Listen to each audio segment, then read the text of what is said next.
বাগবর গ্রাম ও পাহাড়ের গল্প। অসমের বুকেই অবস্থিত একটি ছোট্ট অথচ স্বপ্নীল গ্রাম বাগবর।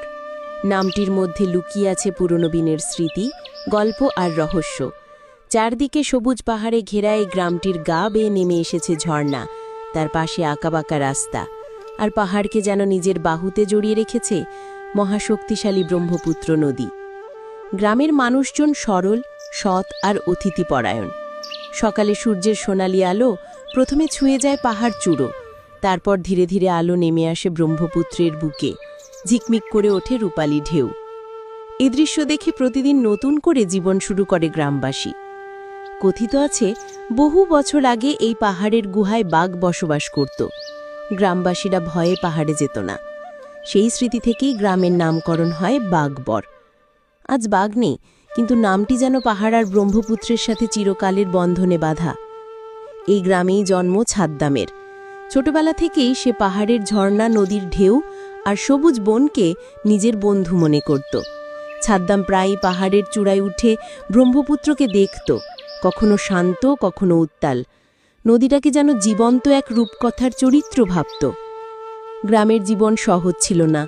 অসুখ বিসুখ হলে মানুষকে কষ্ট করে নৌকা কিংবা পায়ে হেঁটে শহরে যেতে হতো। কিন্তু এসব কষ্টের মাঝেও ব্রহ্মপুত্রের বুকে সন্ধ্যার সূর্যাস্ত, পাহাড়ের গায়ে ভেসে আসা ঝিঝি পোকার ডাক আর মানুষজনের আন্তরিকতা তাদের বাঁচার শক্তি হয়ে উঠত। প্রতি বসন্তে গ্রামে উৎসব বসে, ঢোল বাজে, নাচ হয়, পাহাড় ফুলে ভরে যায়। দূর দূরান্ত থেকে মানুষ আসে, ব্রহ্মপুত্রের তীরে বসে গান গায়। সেই সময় ছাদ্দাম নদীর তীরে দাঁড়িয়ে ভাবত, আমাদের গ্রাম কত সুন্দর, অথচ বাইরের দুনিয়া একথা জানেই না।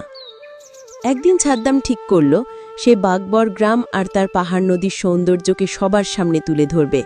সে পাহাড়ের ছবি তুলল, নদীর ধারে কবিতা লিখল, আর শহরে নিয়ে গিয়ে মানুষের সামনে প্রদর্শন করল। সবাই অবাক হয়ে জানল, ব্রহ্মপুত্রকে বুকে নিয়ে পাহাড় ঘেরাই ছোট্ট গ্রাম আসলে এক স্বর্গভূমি।